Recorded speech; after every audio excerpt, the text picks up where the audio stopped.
Today we are going to talk over an Italy photo set that I captured in the summer of 2023, where I went on a trip to Venice, Italy, and road tripped via train all the way up to Zurich, Switzerland with my parents. And all these images were taken on a Leica Q2. Let's get into it.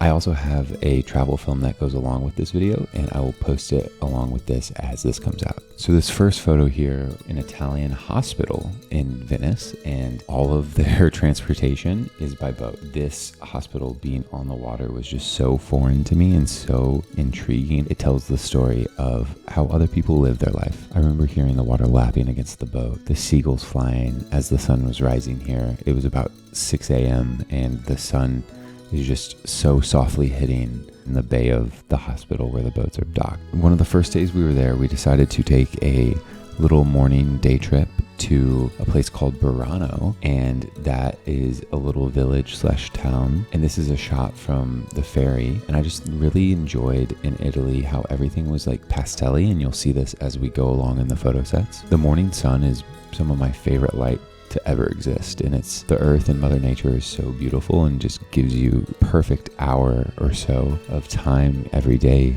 to just bask in this soft, warm, sometimes cool morning light. So this next one is inside the ferry. The chairs were green and the light was just directly hitting them with a harsh shadow diagonally. And I really enjoyed this frame because when you're creating a photo set, it's so important to tell a cohesive story, a wide, a medium, and a tight. The wide is the establishing of the environment. The medium is like a semi-detail of whatever you're looking at. And then this is an example of a tight. See, it's only showing just the chairs. You don't see what's around that environment. It signals someone to really focus on the textural aspects of where they're looking. When we arrived in Burano, it was such a serene and a movie-like place. All the buildings were so many beautiful pastel colors, and this in particular pink building. This building in particular, I heard a rustling. These windows fly open, and as you see here, there's this man who is starting his morning with a smoke and is leaning out of his home and looking across the canals and to the harbor. This just always blows my mind when I'm traveling and when I'm capturing life in general. About this man I would love to have a conversation with. How did he end up in Burano? It's such a secluded place in the world. Did he grow up there? Did he move there later in life? Was he with a partner that they decided to settle together there? There's so many different possibilities, and I think that is the beauty about humans. We all get to live our own life story. This was the canal that this man was looking at. Like, I mean, come on. Everywhere you point your camera, it looked unreal. My main goal here was to just really showcase Burano and try to capture its elements without people in the frame, because they were still waking up. This was about 7 a.m. in the morning, and I found in Italy, people started to get ready around 9 a.m., 10 a.m. This was a really cool moment for me to capture it in its stillness. We spent 3.5 days in Venice, and this image in particular, I remember my mom telling me to look to my right, and my eyes set upon these two people just having a chat on this balcony that overlaid the canals. And what popped out to me was how the sun was hitting this building, and it was kind of like a spotlight in a way. It was also cool, the element of having the Italy flag there to the left and being in their own little cove. This was our last evening in Venice, and we were walking around, and we really wanted to see the sunset near the water.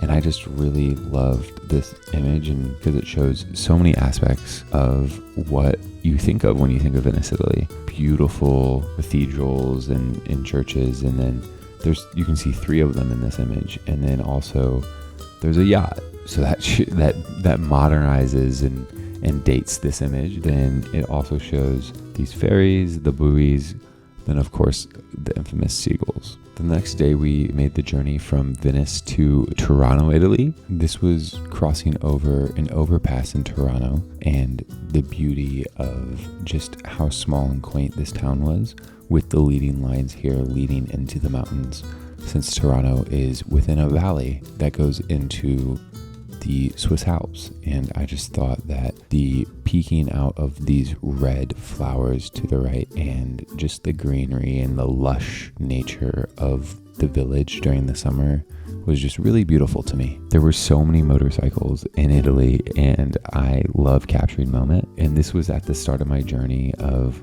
loving slow shutter shots, and I was just learning how to do it. And here was my best attempt, and it's still one of my favorite photos I've taken because I just think it really encapsulates the feeling that I had in that moment. You can kind of see the wheel is a little distorted, but then part of it is still and part of it's clear. And I think the imperfections of this image fell in love with the character of it.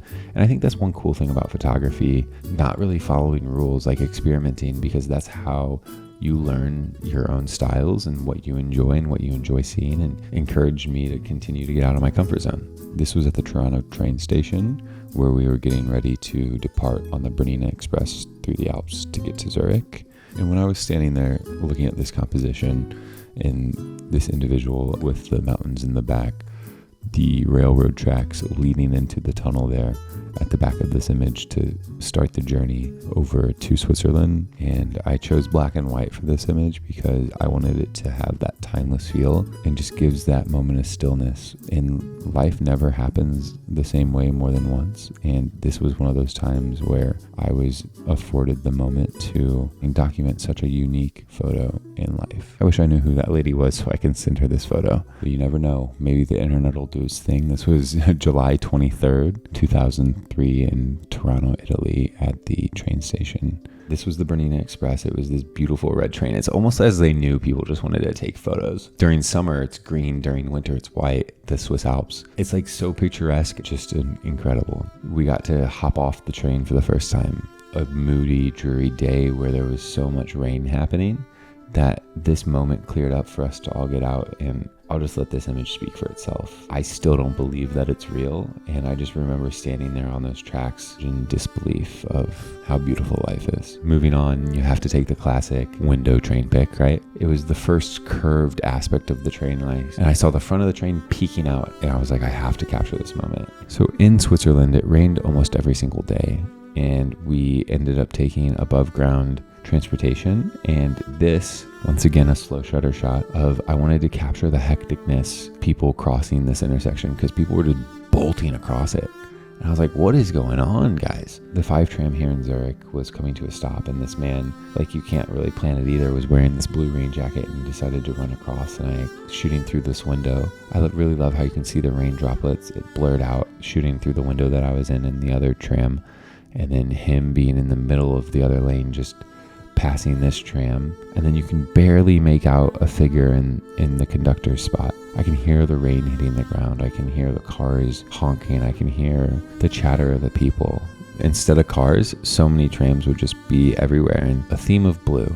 I noticed each city had some sort of color scheme. Like in Switzerland, it was blue and red. Interesting. I wanted to do my best at freezing the train in motion with everything else being blurred, and this is what I ended up with. How stoic and how focused the conductor woman looked. The man in the picture walking the same direction as the train, who just happened to have a blue top on. I came up on this street, and honestly, the first thought I had was like Willy Wonka and the Chocolate Factory, because it looked such like a toy town. I don't know why I thought of that reference. The red Switzerland flags, because it really places you in the country. The marble aspects of this building on the right here, going into the pastel buildings, past the white ones in the very back. When you look at it, I saw so many elements of red. The woman wearing the red scarf, and then the woman on the left wearing the green, just really popped. I had a self-portrait here in the window in Zurich. It was one of the streets, and I just really enjoyed this framing. It was like a square within a square within a square. The cool thing is, like, that graffiti